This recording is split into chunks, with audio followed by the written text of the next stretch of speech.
The Lion King Sega game Creepypasta. There are so many creepypastas out there about haunted video games and things of that nature. I read them and always just passed them off as just that fake, stupid creepypasta stories, though they were very entertaining. I never expected something similar to happen to me. It seems like the worst things always tend to happen to those most unsuspecting and cynical, doesn't it? While I was at a time of disappointment in my life, I had become very ill and forced to drop out of college. I hated having my dreams put on hold, and I'd been suffering from a mild case of depression because of it. But there was still a comfort that can only come from being back home that reassured me a bit. But there was still the boredom that I had to deal with. No job, no college, and I hate to say it, but little friends. Most still in college themselves made each day dragged by. The days spent watching TV and old VHS movies in that familiar living room gave me some inspiration to find a way to ease my ever-increasing tedium. My VHS and DVD library had dwindled down to only my worn-out Disney movies left unwatched. So I decided to watch one of my old-time favorites, The Lion King. The colorful, cute lion cubs reminded me of an almost forgotten piece of my past. It was the old 1994 Lion King PC game I used to play constantly as a child. My mom and I used to spend hours trying to win that old game. The flood of old memories sent me walking to my old bedroom to the ancient computer that still sat on the desk in the corner. I had been so proud of that old computer when I first bought it. At the age of 11, I saved enough of my allowance to buy it myself.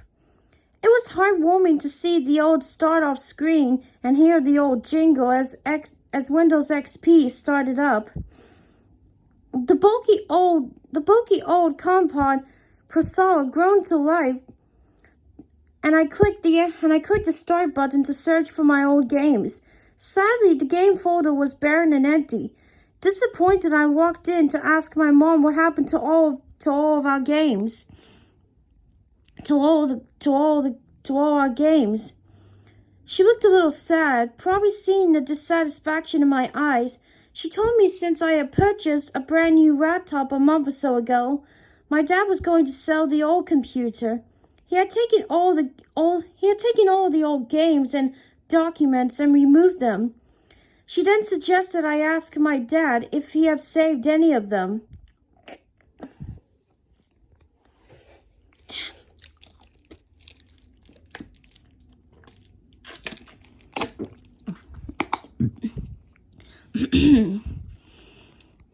Later that night, my dad returned from his job at the factory, tired and worn. He flopped on the couch to do what he did to relax, look up stuff on his laptop.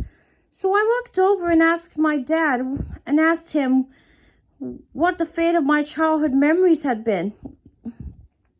He regretted to say that he didn't think that I would care about them anymore and had deleted them. I was clearly saddened by that.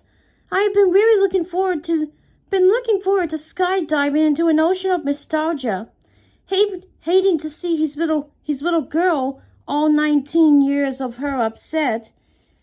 He said he would go online and try to download as many of the old games as he could from freeware sites and things of that nature. Gladly, my dad did find and download the 1994 Lion King Sega game, my old favorite. Now, this game isn't like the modern Disney games out there. It wasn't a babyish activity center or storybook game. It was a story, yes, but it was an action game. The gist of it was that you started out as young Simba as he defeats innocent villains and animals such as chameleons, porcupines, frogs, spiders, vultures, and the harder villains, hyenas. Young Simba could defeat these averages by simply jumping on them. Except the porcupines, you have to growl to flip them over and then jump on them. Older Simba was oddly more violent. He could slash, maul, and flip his enemies, some of them even showing small amounts of blood flying from them with each hit. Nothing gory, and you can never see any injuries on his enemies, but at the age of 4, that seems like a major carnage.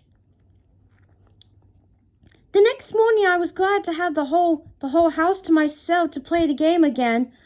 My dad was at work and my mom was off to Lexington, Kentucky to help my almost 80-year-old grandma. It was times like this that it pays to have no siblings, so I grabbed a bowl of M&Ms and some sweet tea and retreated to my room for the day. My dad had installed the game into the bulky old gray and black computer the night before, but hadn't seen if it had worked or not. I prayed it did as I clicked on the file. It worked to my delight. And when I saw the grainy startup screen, a picture of Pride Rock with Rafiki holding up baby Simba, I pressed enter to start the game. Timon appeared on the screen and said the old familiar words. It starts. I worked my way through the colorful levels with ease. I remembered every trick and bonus. Everything went well, and I was having good old-fashioned fun like I used to as a little kid. I made it to the last level, the Pride Rock level, where adult Simba battles Scar. I made it halfway through the level, battling Scar 2 of the 3 times and killing off hyena after hyena. I was having a perfect game until I made one mistake. I misjudged a jump and missed the platform I was aiming for, sending Simba plunging into the darkness in between. That's when things started to go wrong.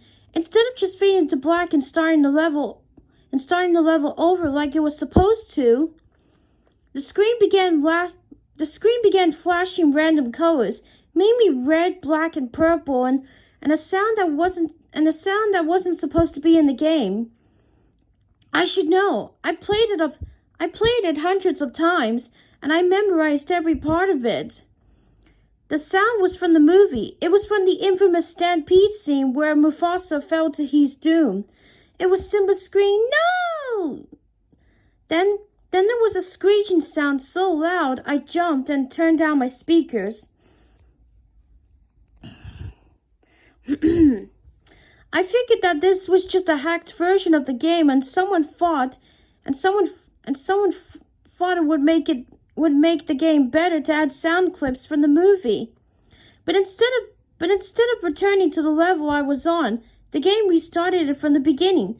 That made me annoyed since I had gotten so far. But then the startup screen changed. Instead of the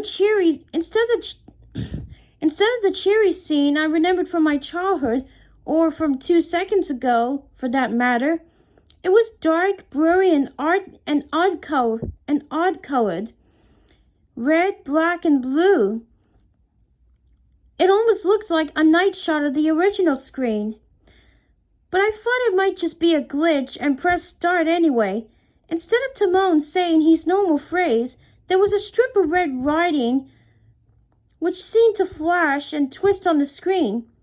It said a quote that I recognized and actually loved. The boundaries which divide life from death are at best shadowy and vague. Who shall say where the one ends and the other one begins? A quote from my favorite author, Edgar Allan Poe. I was a little happy to see my favorite quote, but couldn't help but feel a little uneasy. Why was it on a Disney game? And I knew for sure it didn't belong there, but I played anyway.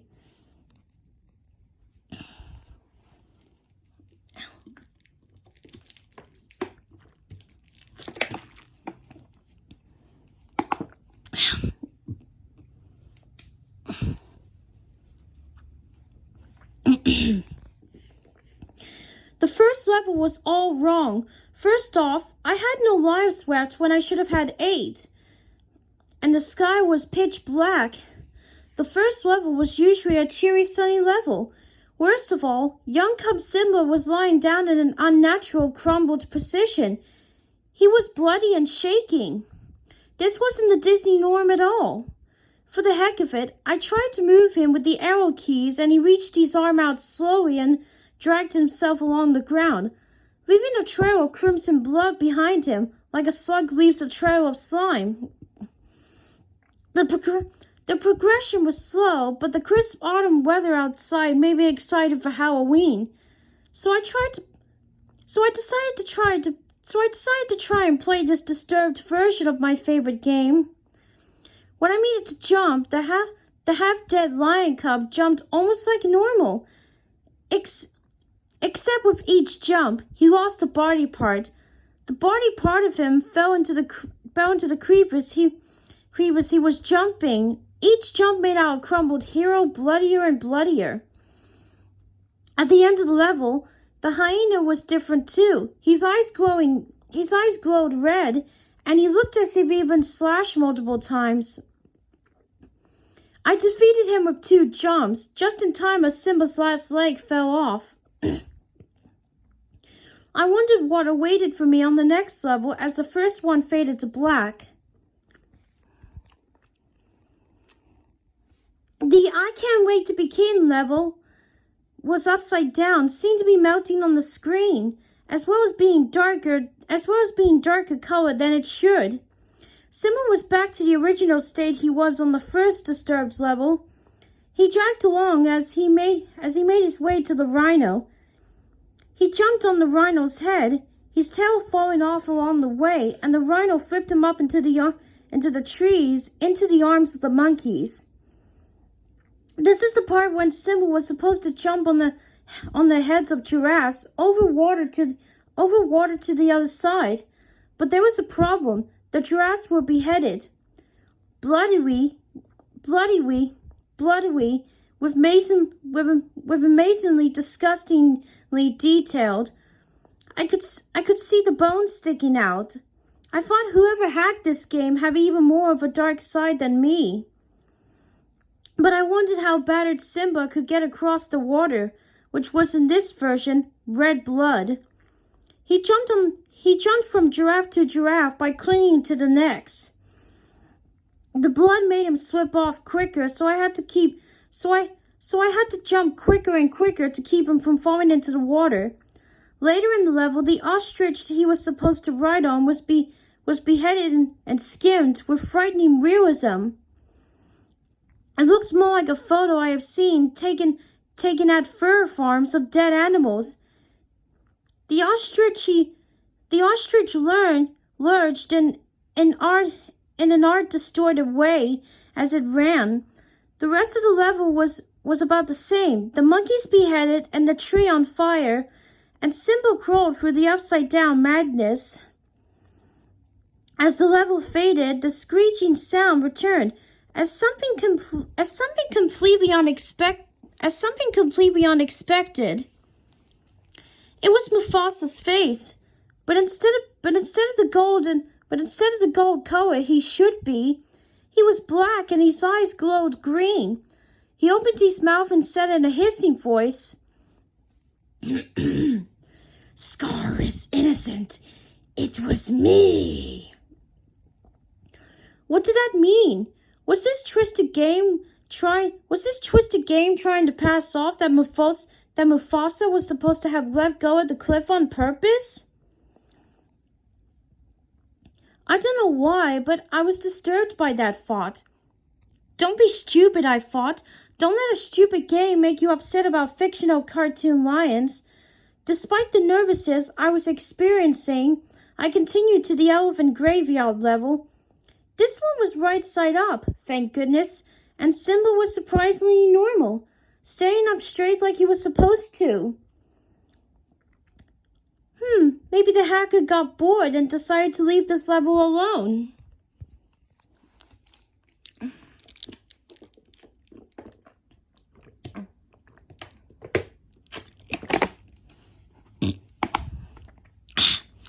My thoughts were proven wrong as soon as I fought them. The elven graveyard was strangely devoid of life. No hyenas came to attack me like they were supposed to. I just thought that was an easy out and began to run through the game. As I moved, I realized it wasn't going to be that easy. A scream ripped loudly for the speakers, not just the monitor, not just the speaker, but the whole monitor shook. That freaked me out, but I figured it was probably just vibrating from the loudness of the screams. Anyway, I had a new thing to worry about. The ground was literally crumbling under Simba's feet. I had to keep running through the desolated graveyard to keep from falling into the unknown black below me. As I ran, I noticed that the spots that were supposed to have hyenas instead had bloody skinned corpses instead. And the same hissing voice of Mufasa I heard before sounded as I passed each one. Death is cruel to the just and the unjust. He repeated it over and over as the scream built up louder and louder behind it. Then the whole monitor started shaking again, more and more violently. Then very realistic blood started dripping down the screen, so realistic I was tempted to reach out and touch it. I indulged in my temptation and was petrified as my finger became covered in sticky crimson blood. As can be expected, I screamed and ran from the room. I ran into the bathroom and slammed the door shut. My hands were trembling as I reached for the light switch. I have expected that distorted Mufasa face to be in front of me as I flipped on the light. Of course it wasn't, so I just sat down and curled into a ball. I suddenly hated being alone. I yearned for my parents to come home. It didn't help that I could still hear that scream from the other room. My room, where I had to sleep. As frightened as I was, I decided that I had to go back and turn that game off. So I mustered up whatever courage was left in me and walked slowly back into the room. I was almost afraid to turn and look at the computer in the dark corner of the room. But when I did, I saw that the blood was gone. Maybe I just let the disturbing game get into my head and I hallucinated the blood. I mean, it was just a game, right? Wrong. Weirder still is that the game had paused on its own, as if it had known that I had fled the room. Maybe in my panic, I have hit the enter button on the keyboard and just hadn't known it. But I sure didn't remember it. That thought was proven false as soon as my bottom made contact with the seat. For as soon as I sat down, the game started up. The screaming thankfully stopped for the time being, and curiosity was urging me to keep going. I knew my dad was going to take away the defective game off as soon as he heard about it. So this was my only chance to see what happened next. So I kept going. I finished the crumbling elven graveyard and prepared for the stampede level and whatever dark twisted turn and whatever dark twist was next. But to my surprise, everything was normal in this level. The sky was blue and the rocky canyon was a bright tan, just as I remembered it. Half of me was thankful, and the other half, the darker half I hide from most people, was bored. It It was at the end of the level that things changed. After Simba escaped the wildebeest, the screen cut to Mufasa. The screen cut to black abruptly, and then continued to play a scene from the movie. Well, sort of. It was the scene where Mufasa was climbing up the rocks after saving Simba from the stampede. But then something different happened. It cut to Simba staring at his dad, struggling to climb up the canyon. This scene wasn't in the movie, though it was animated in just as good quality as the real movie. Simba was crying as if he knew his dad wasn't going to make it. Sobbing realistically, he then stopped suddenly and turned his face towards the screen. His eyes were empty and motionless as he stared at me. Then he stood up and walked forward. The camera angle switched to behind him and revealed what he was walking to. The edge, the cliff. What is this? I could only watch in horror as Simba just walked off the cliff to the stampede below.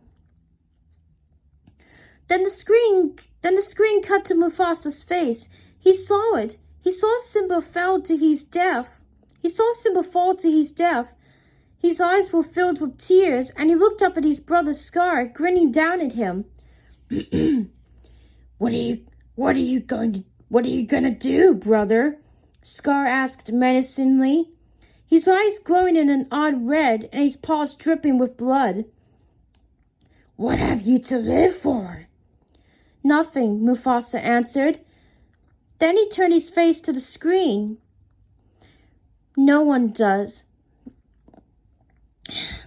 Then he let go of the cliff and fell. Then it showed Scar laughing, his face slowly morphing into a hideous skull, pieces of flesh clinging to it. His eyes started to drip blood as the screen faded black around the skull. Then he whispered, It's true for you too, Heather. Then he chuckled and disappeared.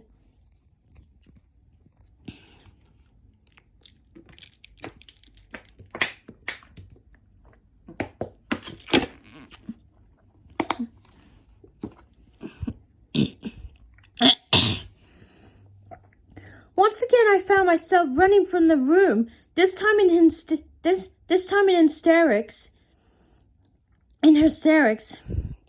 If I thought I was trembling before, then this was my own personal earthquake.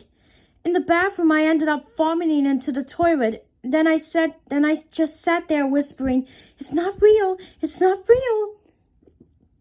Tears ran down my face like the blood had from scars. How did that game just say my name? That's not normal, not right. But I was the adult in his house at the time. It was up to me to go back into that room and turn that demonic game off immediately. So I stomped into my bedroom, angry. I will not let a game control me. I glared towards the screen and noticed that Scar was gone. It was just sitting there on the Simba's exiled level. Very normal looking. It even had the appropriate sound for the game. Once again, curiosity got the better of me, and I dismissed the movie clip as my imagination getting the better of me. So I continued to play the level. I was stupid, I know that now, but I wasn't the one to get freaked out that easily over things like that. I was the type who craved scary things, loved them. So I played the game with a cautious but curious attitude. I was just waiting for something else strange to happen, not hoping for it like before, but more like watching a video online, waiting for the screamer. The level was perfectly normal. Whoever hacked this game had a twisted sense of humor. I fought willingly, lulling you into a false sense of security, then freaking you out in a whole new way. I knew it was coming, but I still jumped when it happened. The Simba's exile level ended normally as the hyenas watched Simba escape through the forest yelling, "If you ever come back, we'll kill ya!"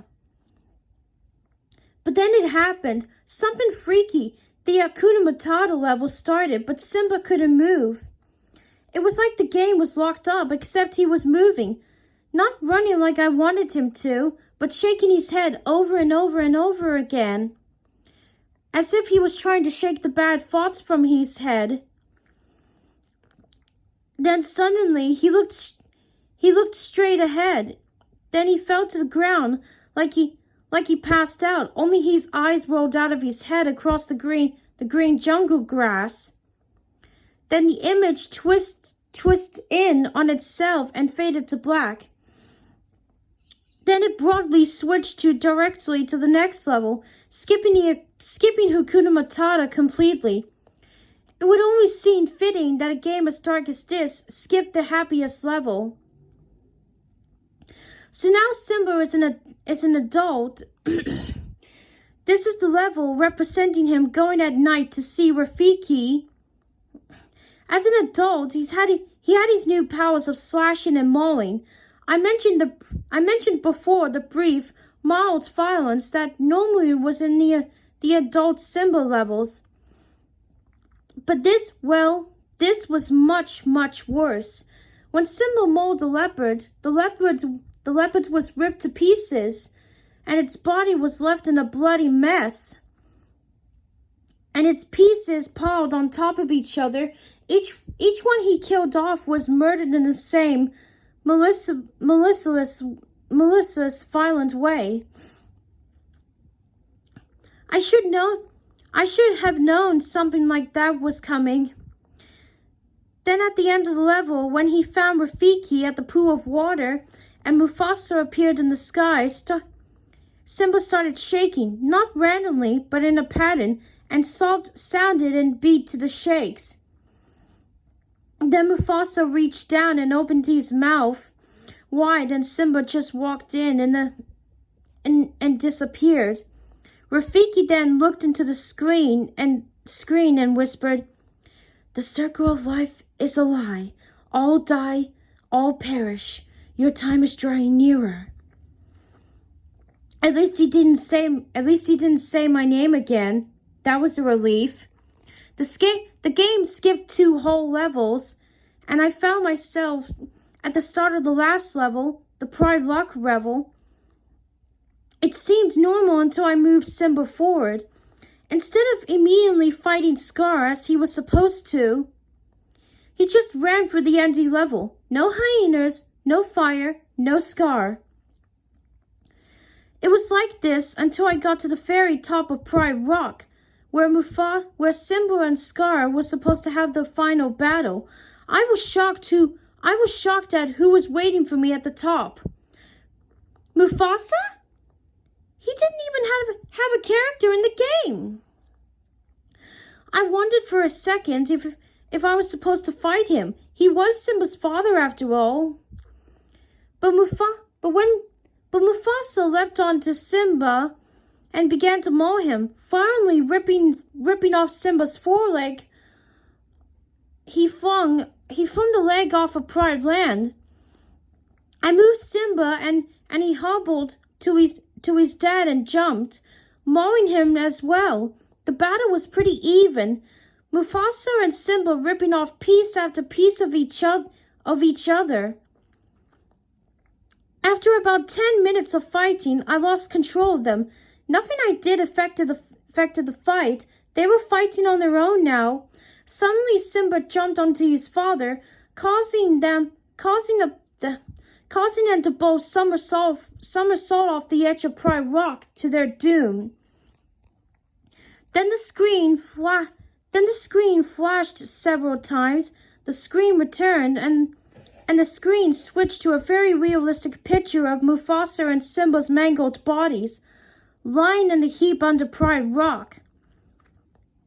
Then the screen twisted in on itself again, and Scar appeared, and Scar's skull appeared in front of the picture.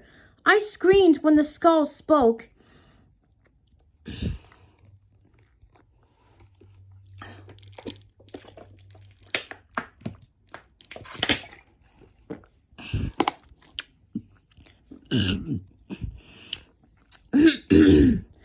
Ever, Satan lives in the depths of each good soul. You can't escape him. You can't fight him. Give up before he tears you apart. Then the screen flashed and showed a new picture. It was me, sitting in front of the screen. Then the computer went black and shut off. As much as I tried, the computer wouldn't turn on again. I still can't get it to turn on. Every night I see those images and hear those words. Give up before he tears you apart. Sometimes in the middle of the night, I look at the computer, and that skull is there on the screen. I can feel something in my house now. It's present. My mother and father can't feel it though. Their innocence hasn't been taken from them as mine has. This is why I'm writing this. My dreams have turned into nightmares. My sweet memories into dramatizing ones. Nothing is left of me anymore, and I'm going to take Scar's advice. These are my last words, and I feel compelled to ask you, what are you going to do? What do you have to live for?